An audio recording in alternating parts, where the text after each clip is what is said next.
O estrondo de um motor de avião explodindo, o grito do metal retorcido e a queda vertiginosa. Para os pilotos aliados da Segunda Guerra Mundial, o céu, que antes era seu domínio, podia rapidamente se tornar o palco de sua perdição. Um minuto estavam voando em formação, cheios de adrenalina e propósito, e no próximo, a realidade brutal da guerra os jogava de volta à terra, mas não em segurança.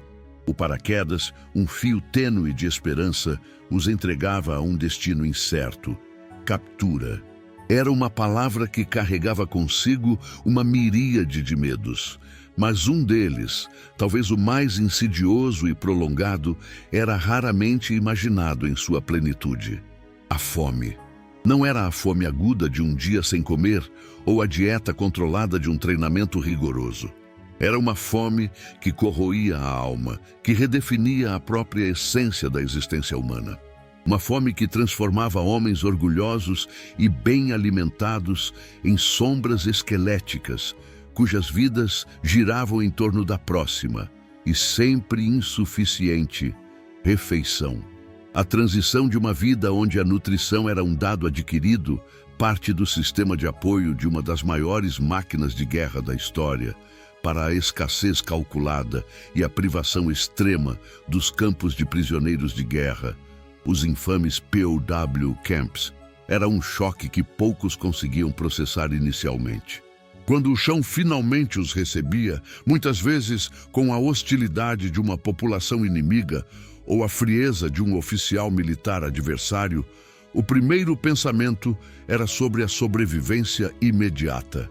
Escapar, resistir, manter a honra.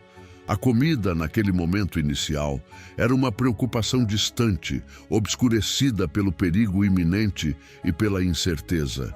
Mas a incerteza rapidamente dava lugar a uma rotina de privação que se tornaria o eixo central de suas vidas em cativeiro.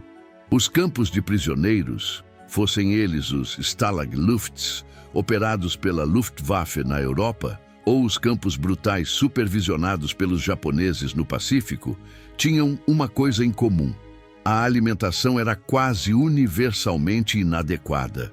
No entanto, a natureza e a severidade dessa inadequação variavam drasticamente, moldando experiências de fome que, embora universalmente terríveis, carregavam nuances distintas de crueldade e desespero. Na Europa, os pilotos aliados, especialmente os da Força Aérea Real Britânica e das Forças Aéreas do Exército dos Estados-Unidos, muitas vezes se encontravam em campos geridos pela Luftwaffe. Havia uma espécie de código de conduta entre os aviadores, um respeito mútuo, embora tênue, que diferenciava seu tratamento do recebido, por exemplo, pelos soldados de infantaria capturados. Ainda assim, a comida era escassa. Os prisioneiros recebiam rações que mal sustentavam a vida. Pão muitas vezes feito com serragem ou outros enchimentos incomestíveis era um grampo. Uma sopa aguada, feita de nabos ou batatas, com talvez um pedaço insignificante de carne ou gordura, servia como a principal refeição.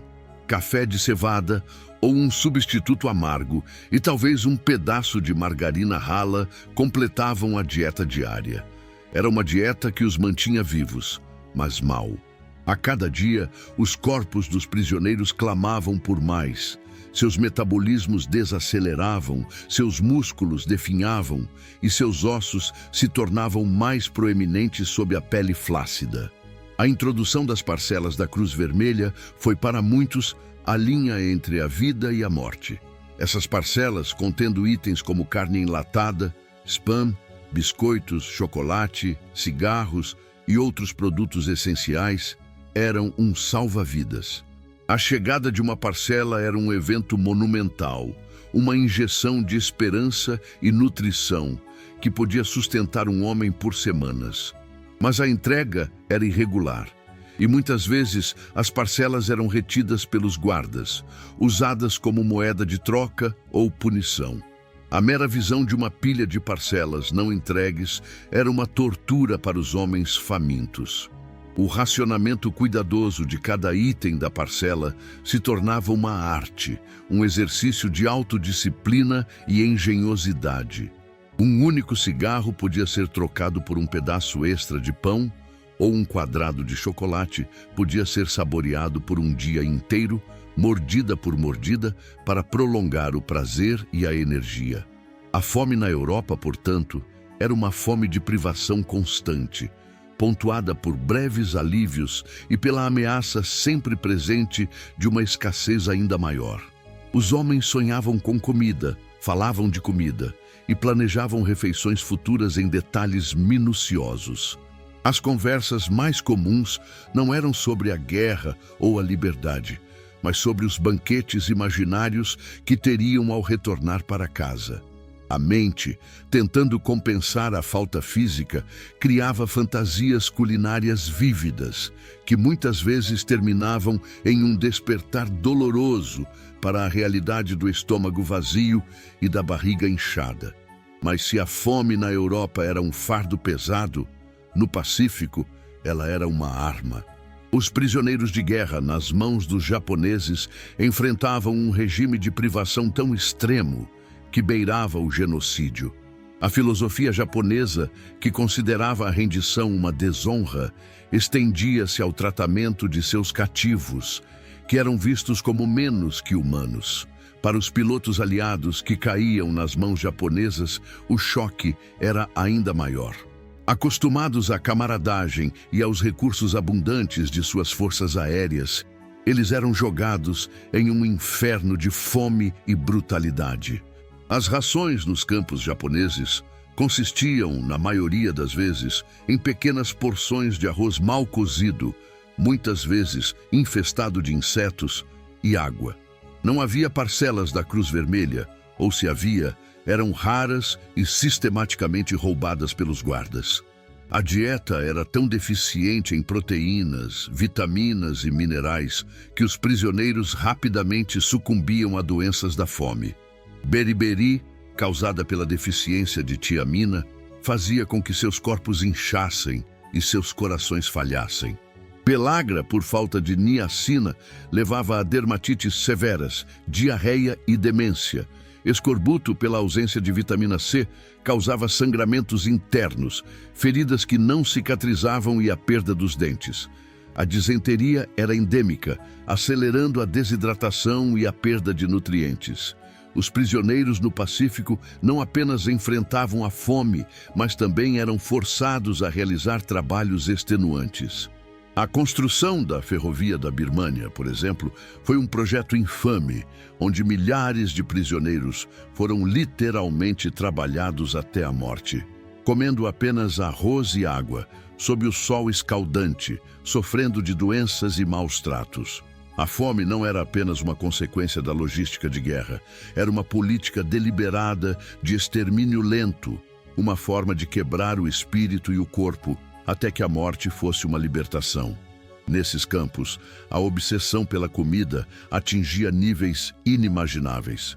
Os homens roubavam uns dos outros, arriscavam a vida para roubar restos de comida dos guardas, ou procuravam por qualquer coisa comestível no chão do campo. Grama, insetos, vermes. A esperança desaparecia rapidamente, substituída por uma apatia entorpecente, onde a única força motriz era a busca incessante por qualquer migalha que pudesse sustentar a vida por mais um dia. O Zero Ward era uma seção dos hospitais do campo, onde os moribundos eram simplesmente deixados para morrer, sem comida, sem água, sem dignidade. Um testemunho silencioso do custo humano da fome imposta. A diferença entre os dois teatros de guerra não era apenas a quantidade de comida, mas a intenção por trás de sua escassez. Na Europa, a escassez era em grande parte um resultado das dificuldades de um continente em guerra, embora não isenta de crueldade. No Pacífico, a fome era uma ferramenta de tortura, uma parte integrante de uma estratégia para desumanizar e destruir o inimigo. A psicologia da fome é um campo de estudo complexo, mas para os prisioneiros de guerra era uma realidade visceral e diária. O cérebro, projetado para garantir a sobrevivência, torna a comida a prioridade número 1. Pensamentos sobre comida dominavam todas as horas de vigília e, muitas vezes, os sonhos. A memória de refeições passadas se tornava uma forma de autotortura e um estranho conforto. Homens que nunca haviam cozinhado antes se tornavam especialistas em receitas imaginárias, discutindo com detalhes minuciosos como preparariam um banquete quando estivessem livres. Eles criavam clubes de culinária imaginários, onde cada membro descrevia um prato elaborado usando a imaginação para preencher o vazio em seus estômagos. A irritabilidade era uma característica comum entre os famintos. Pequenas ofensas podiam se transformar em grandes discussões, pois a energia mental e física necessária para controlar as emoções estava esgotada. A apatia, por outro lado, também se instalava, uma defesa psicológica contra a dor constante. Alguns prisioneiros simplesmente desistiam, incapazes de lutar contra o declínio inexorável de seus corpos e mentes. Os efeitos físicos da fome eram devastadores e visíveis a olho nu. Os músculos se atrofiavam, deixando os homens com uma aparência esquelética, a pele esticada sobre os ossos. O inchaço ou edema era comum, especialmente nas pernas e tornozelos, devido à retenção de líquidos e à deficiência de proteínas. A pele ficava seca e escamosa, o cabelo caía. Os olhos afundavam em suas órbitas e o brilho da vida parecia diminuir. O sistema imunológico colapsava, tornando os prisioneiros vulneráveis a qualquer infecção, que em circunstâncias normais seria facilmente combatida. Uma simples gripe podia se tornar pneumonia fatal. A ausência de nutrientes essenciais afetava todos os órgãos. O coração enfraquecia, incapaz de bombear sangue eficientemente. O sistema digestivo se deteriorava, tornando difícil digerir até mesmo as poucas calorias que eram consumidas. A função renal diminuía e o fígado sofria. O cérebro, embora resistente, também era afetado. A clareza mental diminuía, a memória falhava e a capacidade de concentração era severamente comprometida. A decisão de tentar uma fuga, por exemplo, não era apenas arriscada devido aos guardas, mas também quase impossível devido à fraqueza física e mental. Um corpo faminto não tinha a energia necessária para correr, para se esconder, para suportar o frio ou a exaustão. Os médicos prisioneiros, eles próprios sofrendo de fome e doenças, faziam o que podiam com recursos mínimos ou inexistentes. Eles tentavam tratar feridas com bandagens feitas de trapos, combater infecções sem antibióticos e aliviar a dor sem analgésicos. Seu maior desafio, no entanto, era a desnutrição generalizada. Sem comida adequada, todos os seus esforços eram meramente paliativos, atrasando o inevitável para muitos. Eles testemunhavam a deterioração de seus companheiros dia após dia, uma experiência que os assombraria muito depois da guerra. As estratégias de sobrevivência eram tanto físicas quanto psicológicas. A partilha era crucial. Embora a fome pudesse levar ao egoísmo, muitos prisioneiros formavam laços fortes e compartilhavam suas poucas possessões. Uma parcela da Cruz Vermelha, quando chegava, era frequentemente dividida em partes iguais entre um grupo de amigos, estendendo o benefício para além de uma única pessoa. A esperança era mantida através de pequenas vitórias. Um pedaço de pão extra, um vegetal furtado de uma horta próxima, a invenção de um jogo para distrair a mente da fome. A engenhosidade dos prisioneiros era notável. Eles aprenderam a transformar os ingredientes mais básicos em algo vagamente comestível. A gosma, ou slop, era uma mistura de restos de comida, batatas descascadas e água fervida, que era consumida lentamente para prolongar a sensação de saciedade. Alguns aprenderam a fermentar batatas para fazer um tipo de álcool rudimentar, que oferecia um breve escape da realidade. Outros, com acesso a alguma fonte de calor, tentavam cozinhar suas escassas rações de maneiras novas, embora primitivas, para maximizar o sabor e a experiência. Eles ferviam a mesma folha de nabo repetidamente para extrair o máximo de nutrientes possível, ou transformavam crostas de pão em biscoitos torrados. Os prisioneiros também desenvolviam um mercado negro interno, onde itens como cigarros, sabão ou até mesmo um botão podiam ser trocados por comida. Um prisioneiro com um talento para desenhar poderia criar um retrato em troca de uma porção de pão. Outro, com a habilidade de consertar um relógio, poderia receber uma ração extra. Essas trocas, embora pequenas, ajudavam a manter a moral e forneciam um senso de propósito e controle em um ambiente onde tudo o mais estava fora de seu controle. A fome, portanto, não era apenas uma ausência física de alimento, era uma presença constante e opressora, que moldava cada pensamento, cada ação e cada interação. Ela testava os limites da resistência humana, da moralidade e da esperança. Ainda mais complexo e multifacetado foi o impacto da fome em outros conflitos. Embora a Segunda Guerra Mundial seja o foco principal quando se fala de pilotos aliados, as experiências de privação alimentar se repetiram em guerras subsequentes, como a Coreia e o Vietnã, com suas próprias particularidades e graus de horror.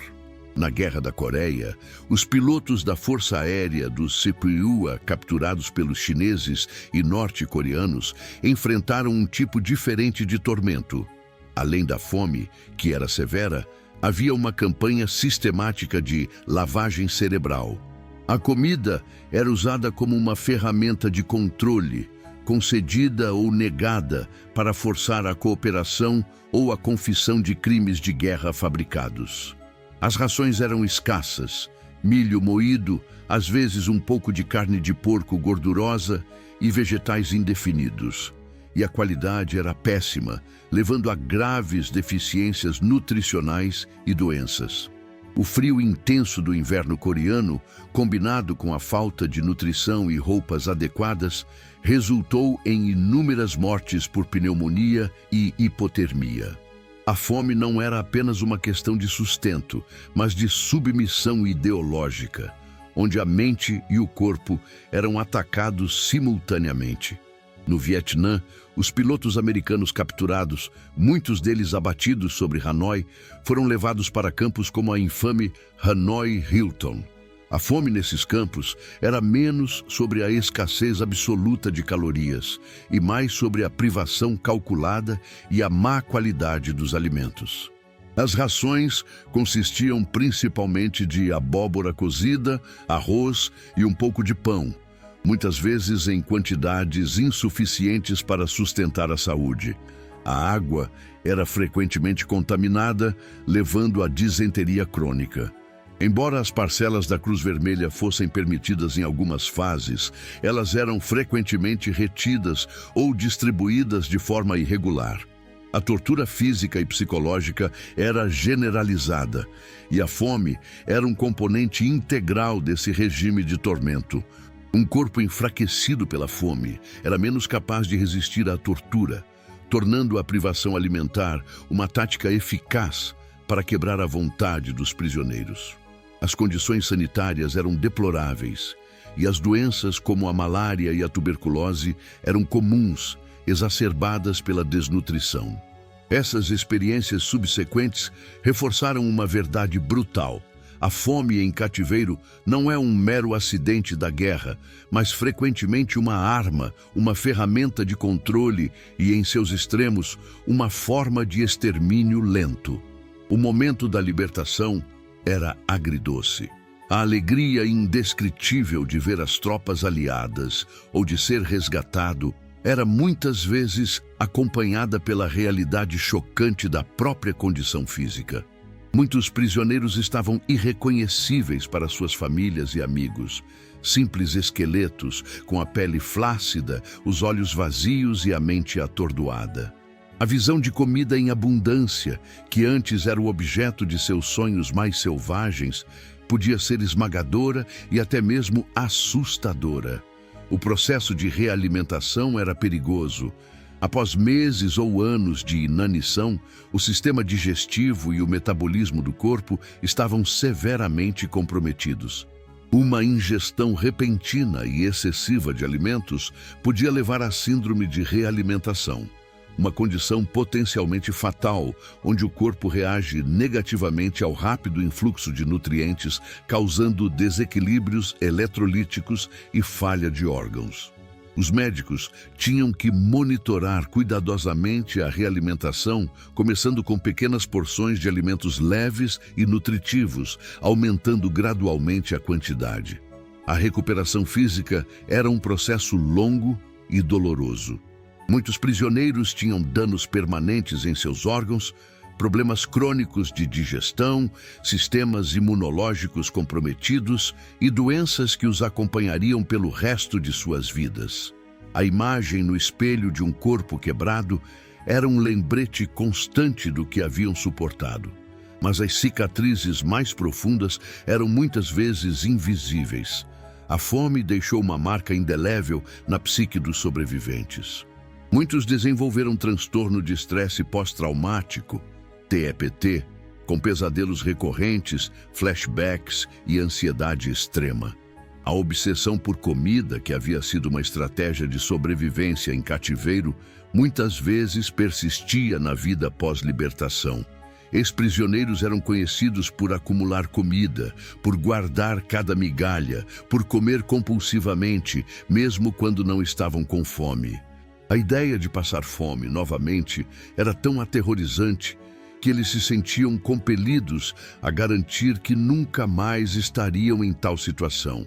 Essa fixação com a comida podia afetar seus relacionamentos e sua capacidade de se reintegrar à vida normal. As refeições em família, que deveriam ser momentos de alegria e convívio, podiam se tornar fontes de ansiedade. Alguns se sentiam culpados por ter acesso a tanta comida, enquanto outros haviam morrido de fome. A incapacidade de compartilhar a profundidade de sua experiência com aqueles que nunca a viveram criava um abismo entre eles e o mundo ao seu redor. A experiência da fome em cativeiro era mais do que uma privação física. Era um assalto total ao ser humano. Ela corroía a dignidade, minava a esperança e testava os limites da resiliência.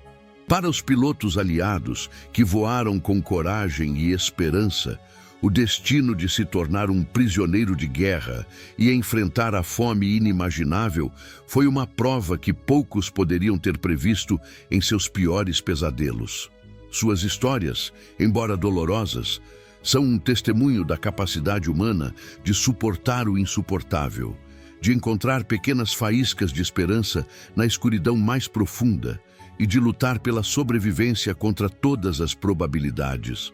O legado da fome em cativeiro ressoa através das gerações.